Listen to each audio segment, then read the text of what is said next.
Hello, my name is Matthew Boedy. I'm the author of The Seven Mountains Mandate, Exposing the Dangerous Plan to Christianize America and Destroy Democracy.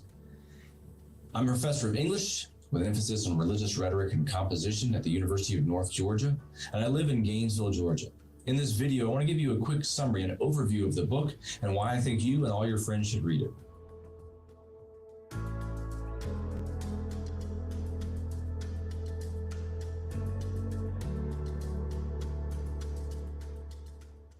The Seven Mountains Mandate is a decades-old strategy of Christian nationalism, which I define as the desire to Christianize America and destroy democracy. These seven mountains are the seven areas of our culture, cultural institutions such as education and business and government, and the Seven Mountains Mandate movement wants to reclaim these areas for Christ. That is, they want to take away the satanic control of these areas and put Christians in charge of these areas. I think it's important that as you read this book, you come to understand why I decided to write this book. One of the reasons I decided to write this book is I was targeted by the central group in the book, Turning Point USA. Early in its infancy, Turning Point USA decided to create what they called a professor watch list, which is a list of professors that they didn't like. And they didn't like them for specific reasons. They often advocated for policies that they were against, but they also suggested that by advocating for these policies that they were trying to indoctrinate their students. I was put on the Turning Point USA professor watch list for writing an op-ed in our local paper against a bill that now is law in my state of Georgia that allows concealed weapons on college campuses. The other reason, though, that I wrote the book is because as a scholar of religious rhetoric and as someone who grew up in evangelical circles, I understood exactly what Charlie Kirk meant when he said Donald Trump was the first person to understand the seven areas of cultural significance. These seven areas, or the seven mountains, are part of a decades-long strategy of Christian nationalism. When Turning Point and Charlie Kirk moved their organization to Christian nationalism, as a scholar of religious rhetoric, I recognized it right away. It also hit home for me in terms of where I grew up, but being targeted by Turning Point USA gave me the final motivation in which to look into more their strategy to reclaim America for Christ. I think this book is important because it documents the rise to power of the Seven Mountains Mandate movement. This rise to power started in the 70s with a divine revelation given to two founders of youth-oriented mission organizations, Lauren Cunningham, who founded a Youth with a Mission, or YWAM, and Bill Bright, who founded Campus Crusade. They met in August 1975 in Colorado, and each shared with them a list of seven areas that they said God was calling them to retake for Christ. Other people in this book whom you'll be introduced to include Francis Schaeffer, the author, who often critique American evangelical culture and who gave a theological base for the Mandate movement. Another person you'll be introduced to is Lance Wallnau, who met Lauren Cunningham in the early 2000s and heard this story about the meeting in August 1975 and came up with the metaphor of the mountains. Lance Wallnau helped pass down the Mandate movement to Charlie Kirk, the founder of Turning Point USA. Charlie Kirk met Lance Wallnau and decided that he wanted to push Turning Point USA in this direction. But another person who influenced that pushing of Turning Point USA into Christian nationalism was a pastor named Rob McCoy. Rob McCoy led a mega church in California, part of the Calvary Chapel movement, and he was also the first pastor to introduce Charlie Kirk to the Seven Mountains and their significance to our society. I think there are two significant questions you should consider as you read this book. One, what is the relationship between Christianity and democracy? How should Christians advocate for policies and laws at any particular level of government that they think should be introduced to their society? The second question is how the Seven Mountains Mandate movement has already answered that question. What is their version of the relationship between Christianity and democracy? And significantly, how you might respond to people who share the answer that the Seven Mountains Mandate gives to its followers. How do you convince them that what they're doing will destroy democracy? These are significant questions I think you should try to answer as you read the book.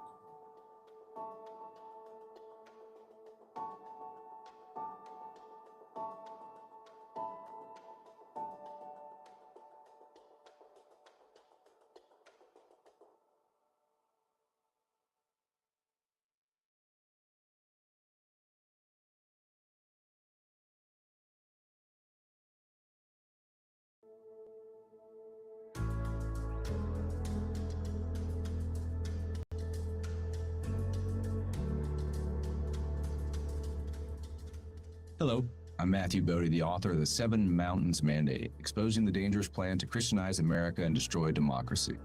In this video, I'd like to talk about the mountain of education.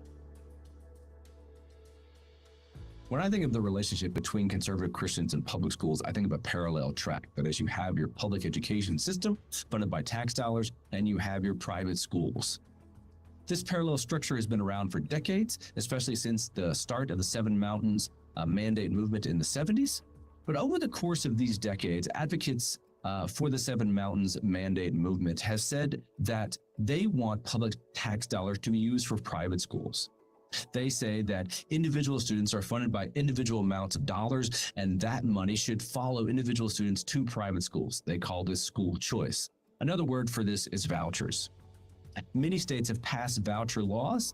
Early on in the history of voucher laws, this money allowed poor school districts or students at poor school districts or school districts that were failing in regard to report cards to allow their students to go to private schools. But in the last few years, these voucher laws have significantly expanded to allow students who've never attended a public school to take private schooling with their public money. Significantly expanding voucher laws has allowed the Seven Mountains Mandate movement to punish public schools. And they want to punish public schools for what they say is their curriculum, a secular, anti-Christian curriculum that is indoctrinating students. The Seven Mountains Mandate movement wants to punish public schools by withdrawing millions of dollars from state coffers that would fund public education. But that's not the only thing they want to do. They want to re-energize or re-Christianize the curriculum of public schools. Specifically, they want to add patriotic elements. These patriotic elements can be seen in the 1776 commission that was started by President Donald Trump near the end of his first term. On that commission was Charlie Kirk, founder and president of Turning Point USA.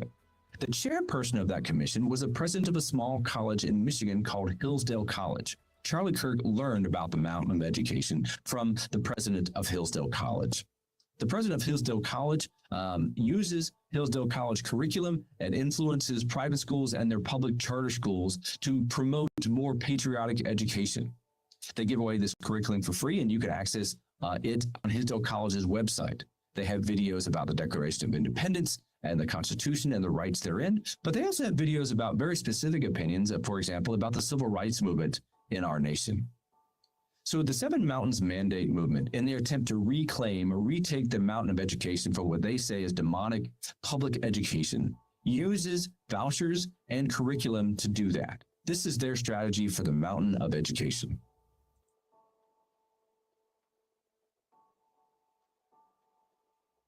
There are two questions that you should consider as you think about the mountain of education. One, how should Christians participate in public education, a public education dedicated to educating all students? And specifically, how should the Bible be taught in public schools? These two questions have been answered by the Seven Mountains Mandate movement in different ways over the course of the movement. Charlie Kirk and Turning Point USA want to use biblical figures and biblical narratives to talk about how public schools are indoctrinating students.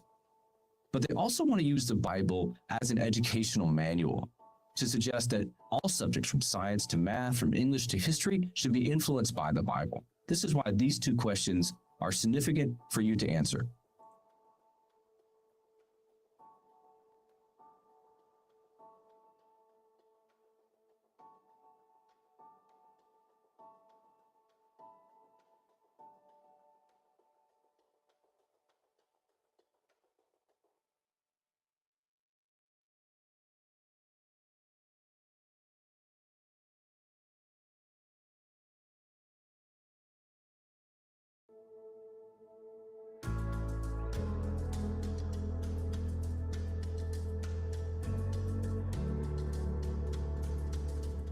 Hello, my name is Matthew Boedy. I'm the author of The Seven Mountains Mandate, Exposing the Dangerous Plan to Christianize America and Destroy Democracy.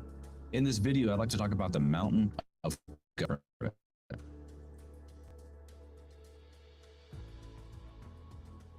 The plan by the Seven Mountains Mandate for the mountain of government, to retake the mountain of government, starts out with the assumption that government is as a secular operation, is an anti-Christian operation. Of course, it is run by demonic influences or satanic influences. So to retake the mountain of government means to install a biblical government. Now, this occurs at different levels of government.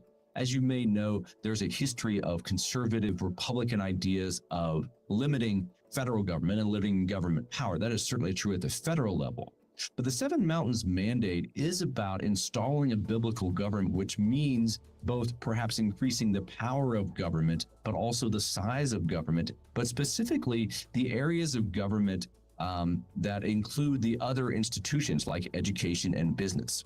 And so installing a biblical government means both directing policies and laws based upon biblical values, but also installing a biblical government means installing a minority of people who are Christian or a certain segment of Christians to run government.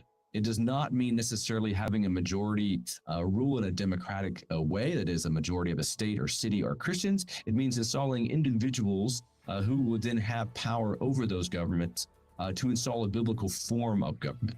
A biblical form of government has been defined in different ways. As I mentioned before, it could be about influencing or biblical influences or biblical principles of our policies and laws, but it could also be very directly about taking away any type of anti-Christian bias or any type of things that would promote an anti-Christian theology in government. You can think of policies that have passed that would come to mind in that scenario. Installing a biblical government starts at the city level, and this is the first route that many in the Seven Mountains Mandate started. They started not just taking over cities, but starting to map cities and seeing the areas of cities where demonic influence was strong, and then started to pray over those cities. Now, these prayers, of course, are not just for, again, to change those cities, but for the demonic influences to be taken away. Then at the state level, we started to see, of course, the combination of the Seven Mountains Mandate and conservative Christians and conservative politicians take over state governments in different red states, as you might imagine. In more modern times, there are ideas to form biblical governments in certain segments or areas of states to recreate what is known as Christendom, the medieval idea that the church or Christians run a particular area. And I want to emphasize here the church plays a significant role in this biblical government. We'll talk more about that in the Mountain of Religion, but the idea is that the church is the energy, the conscience, the leader of biblical governments. In Turning Point USA's version of the Seven Mountains Mandate, specifically the Mountain of Government, there is both a fear of blue states expanding their power, expanding their reach, expanding their influence over other states, and a strengthening of those red states to stop the blue states from coming over, but strengthening the biblical government of those red states. We see this kind of division happening in words that Charlie Kirk, the founder of Turning Point, has said in the past, that he fears California coming to other states, specifically Oklahoma and Georgia. One of his pastors, Rob McCoy, has talked about who he is from California, and he has talked about, again, Georgia being influenced by California and what all the policies that California has passed that are Democratic or blue policies. This division has created the idea, again, that there are states in America where the Seven Mountains Mandate is more powerful, more influential, but they're also suggesting those red states, right, should become redder, should be even more interested in forming biblical governments, that the Republicans there should not just be interested in governing all people, but should be interested in governing in a Christian way. These two ideas are the key strategy for Turning Point USA's version of the Seven Mountains Mandate. The fear of blue states promoting more and more Christianized biblical government in the red states. This idea has been labeled by scholars as telling states or labeling states as laboratories of anti-democracy. And that plays on an old phrase often used in the 70s and 80s, that calling states laboratories of democracy, that they would create policies and ideas that eventually would work their way to the federal government. We saw that in California in many different ways. But laboratories of anti-democracy means that they want to, the advocates of the Seven Mountains Mandate, want to install biblical governments in these red states. I think there are two important questions you consider when thinking about the mountain of government within the Seven Mountains Mandate. The first is, what is the role of government promoting moral values? Or specifically, what are our national values in a democracy? How are they created? How are they brought to bear on our government? The second question is, we often hear politicians when they win say that they have a mandate from the voters to do X, Y, and Z. What is the Christian mandate from the Seven Mountains Mandate movement, and how do they define what they want to do with government?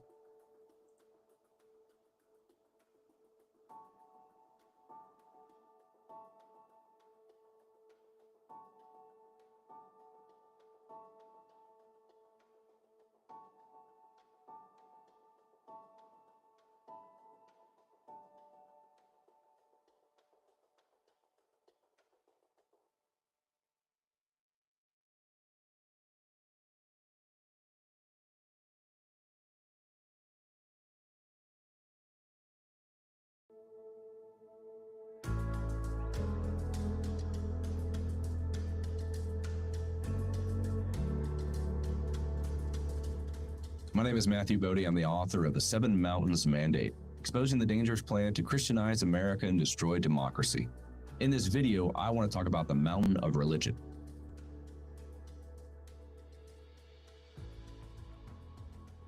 When I first began writing about the Seven Mountains Mandate, specifically the mountain of religion, I was confused.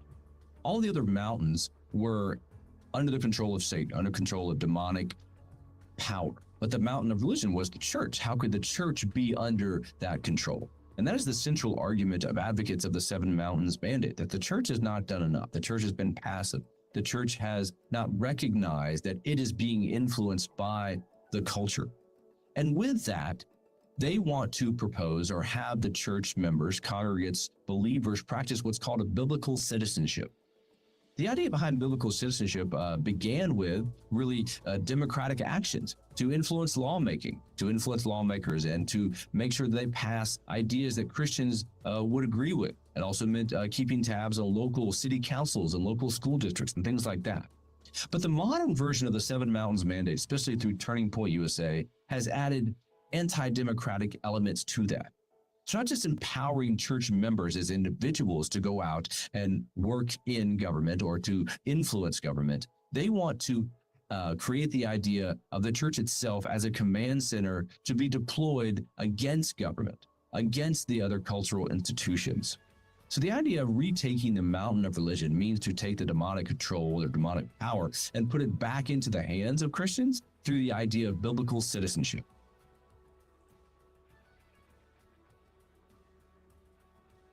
When I say the church is set to be deployed against the other institutions, specifically government, in the minds of the Seven Mountains Mandate, what they're suggesting is there's a large spiritual war, spiritual battle going on in America, and this spiritual war is being fought by the church against the other institutions. Eventually, of course, their idea is the church would win this spiritual war, this spiritual battle, and that the institution would be Christianized. So for the mountain of religion, to retake the mountain of religion both means to incentivize or to energize or to get individual Christians to practice their biblical citizenship, but it also means to see the church as a whole, as an organization that does things as a whole. So its power is a command center in a spiritual war. Its power is a moral conscience of the nation, but its power is also to work at local and state levels to run government. Its individual members certainly could be elected to office, but the idea of government being run by the church means that the church leaders would be not just the moral fashioners, the moral conscience but also be the mountain of religion becomes center to the other mountains. This idea of biblical citizenship expands to the church as a whole because of the spiritual war being fought.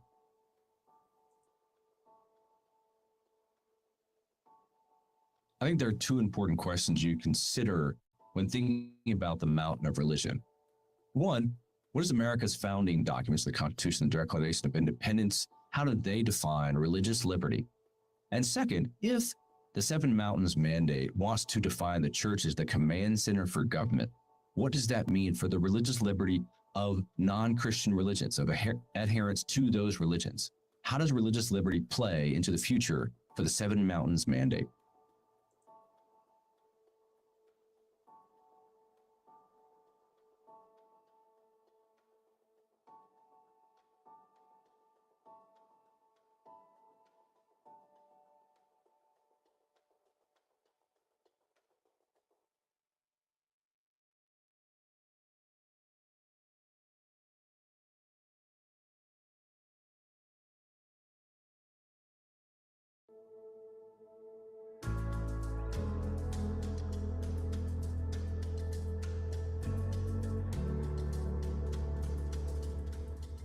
Hello, my name is Matthew Boedy. I'm the author of The Seven Mountains Mandate, exposing the dangerous plan to Christianize America and destroy democracy. In this video, I'd like to talk about the mountain of family. The Turning Point USA version of the Seven Mountains Mandate wants the church and Christians individually to act as a sort of cultural law enforcement, to enforce a certain cultural code or a definition of the family, to retake the mountain of family. Turning Point USA itself has been involved in incidents where they have gone up to and ambushed people to record their responses to certain questions about their definition of family and their definition of what it means to be a Christian, male or female in America. These examples done by Turning Point USA are sort of an anti-democratic action. They want to eliminate or silence voices that define family and male and female different than they do.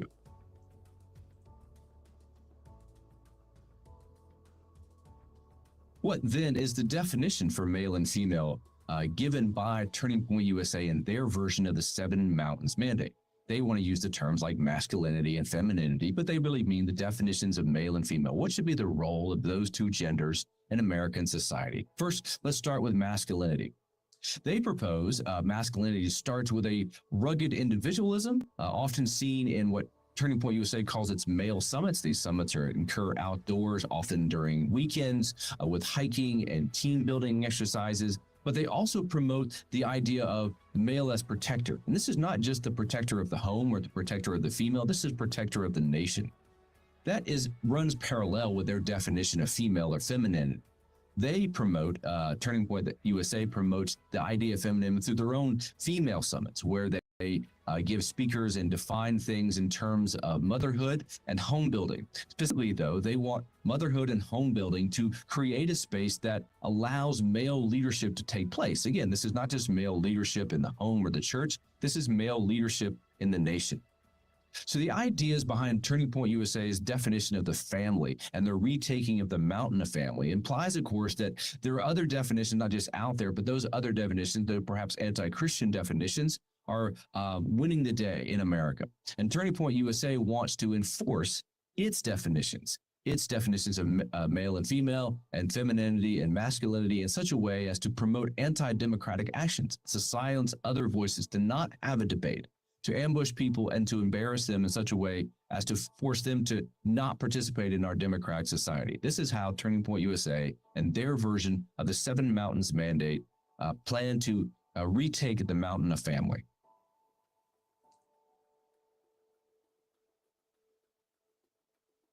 I think there are two important questions you should consider when thinking about the mountain of family. What is the role of government in promoting the family or promoting certain definitions or cultural roles for masculinity and femininity? And second, in regard to Turning Point USA's versions of the Seven Mountains Mandate, how should Christians who don't follow Turning Point's penchant for ambushing and embarrassment and silencing voices, how should Christians respond? Should they promote democratic voices or democratic actions? Should they promote religious action? Should they promote a combination of the two? How should Christians who don't follow Turning Point USA's visions of the world respond both to Christians and to non-Christians alike?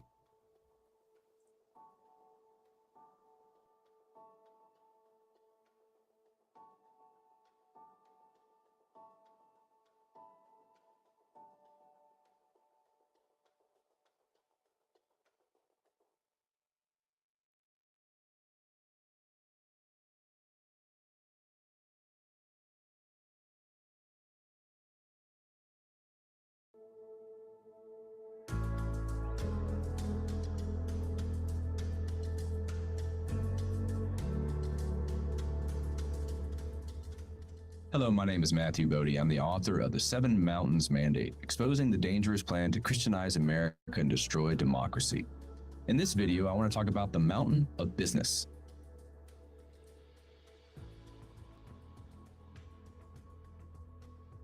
In the 50-year history of the Seven Mountains Mandate, its reclaiming of the mountain of business has singularly focused on two things. One, creating God's economy through capitalism, and two, creating God's economy through what they call a transfer of wealth. These two things are very similar, capitalism being the operation of free markets and less government regulation, but the transfer of wealth comes from a religious foundation. It's the idea that God would take wealth away from evil people and give it to the good people to use for the expansion of God's kingdom. This transfer of wealth has been described in different ways in terms of a supernatural event, but also directed and linked to the free markets of capitalism. That is, Christians would win the free market and then generate or create wealth to expand God's kingdom.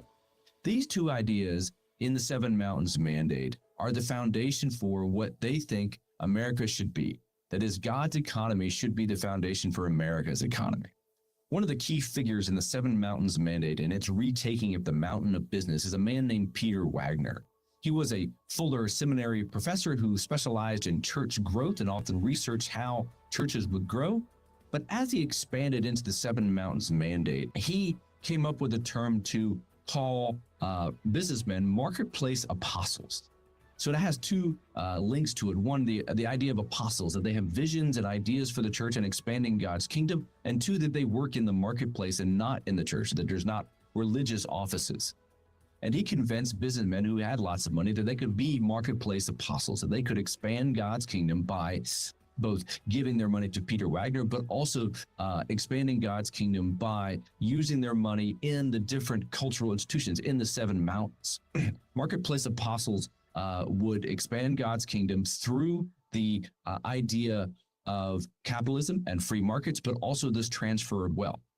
But Peter Wagner was not just interested in the people who are already rich. He was interested in training people who wanted to be rich. He was interested in promoting a kind of religious entrepreneurship that is unleashing or excising, erasing the spirit of poverty that he saw in Christians. The spirit of poverty was something that he himself overcame. That is, the idea that Christians should be poor, or Christians should not be rich, or Christians should not generate wealth. And this spirit of poverty was what kept many people from becoming marketplace apostles.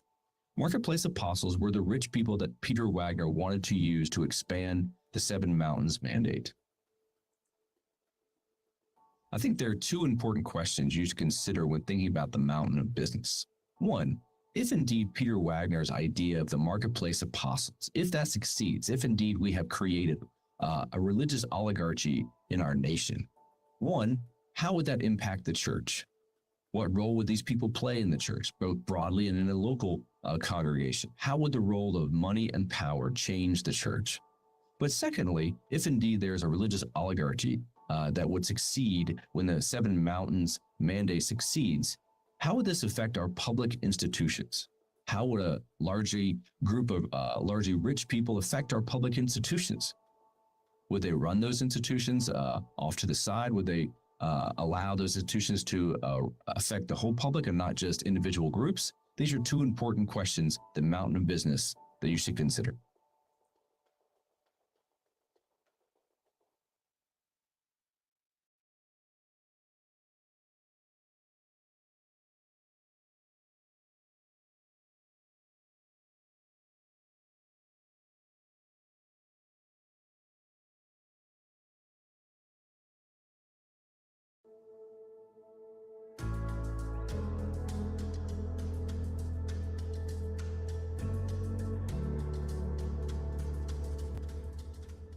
Hello, my name is Matthew Boedy. I'm the author of The Seven Mountains Mandate, Exposing the Dangerous Plan to Christianize America and Destroy Democracy. In this video, I want to talk about the mountain of media.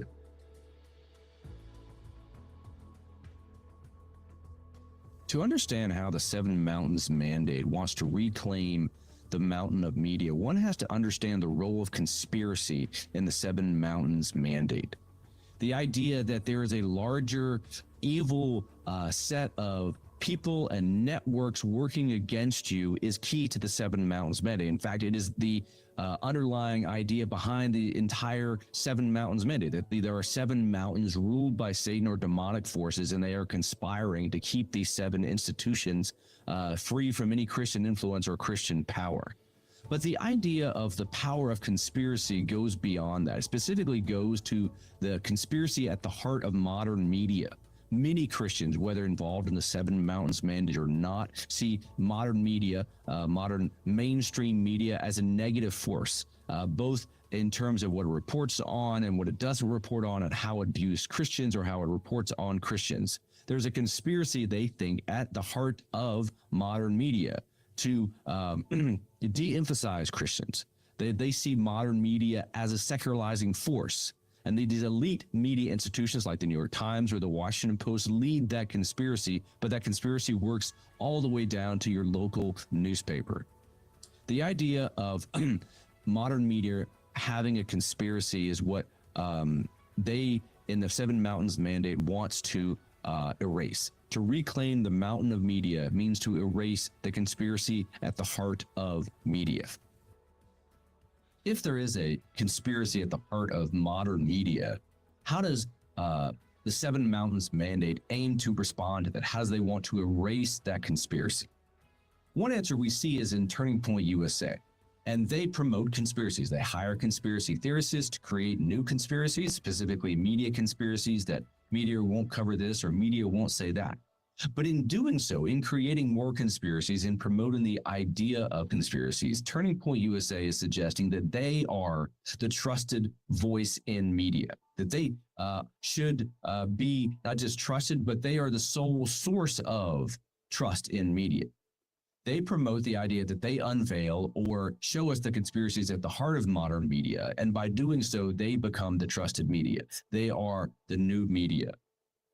Turning Point USA has hired people to report on different issues. They have a White House correspondent, and all these different things that they're doing means to suggest that Turning Point USA is not just a conspiracy theorist. They debunk conspiracy theories.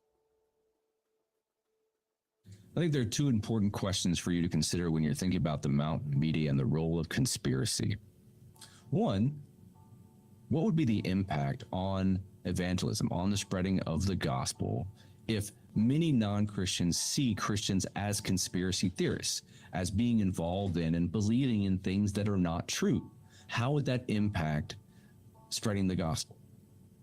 Two, and specifically in terms of the Seven Mountain Mandate, idea that there's conspiracy at the heart of modern media, how does trusted, professional, truth-seeking media play a role in unveiling conspiracies? How can we use media, both print, journalism, and content creation, to debunk conspiracy theories? What role would the media play in showing us conspiracy theories that are not true?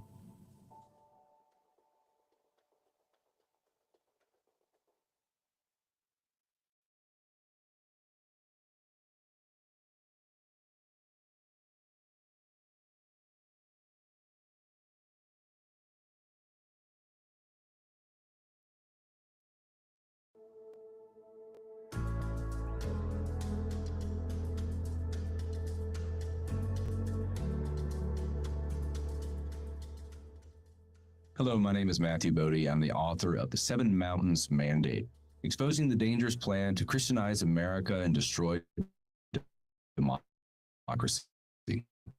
In this video, I want to talk about the mountain of entertainment. And one considers the Seven Mountains Mandate moves against the mountain of entertainment to reclaim the mountain of entertainment. One considers the culture wars. And these wars are about what content we should see on our screens or our phones or in our movie theaters. And this culture war dates by decades. And there have been different answers from Christians to the culture wars. One answer is to create a parallel Christian entertainment space that has edifying content opposing the sexualized content from Hollywood. That's one way to win the culture war. Turning Point USA and its versions of the Seven Mountains Mandate wants to win the culture war differently. They don't want a parallel Christian media environment. They want to use their media environment to mock or to downplay or to win the war against the media environment that is secularizing this nation. How does Turning Point USA and its versions of the Seven Mountains Mandate plan to win the culture war? They do that through three areas: sports, pop culture, and online content. They want to use sports to further the natural division in sports. We often think of divisions in terms of teams and nations. They want to use the natural division in sports to create politics as the dividing line in sports. Second, in terms of pop culture, they also want to reveal or to show us the implicit indoctrination happening in pop culture that emanates from Hollywood. They want to show us how that is secularizing America, and they want to promote a Christian idea of pop culture. The third area is online content, and this is where we get into the mocking of others. They use specifically online content called memes to mock don't agree with them, who mock Democratic politicians, who mock Hollywood celebrities, mock anyone and everyone that promotes the ideas that they don't agree with. These three areas are how Turning Point USA and its versions of the Seven Mountains Mandate plan to win the culture war. I think there are two important questions you to consider when thinking about the mountain of entertainment.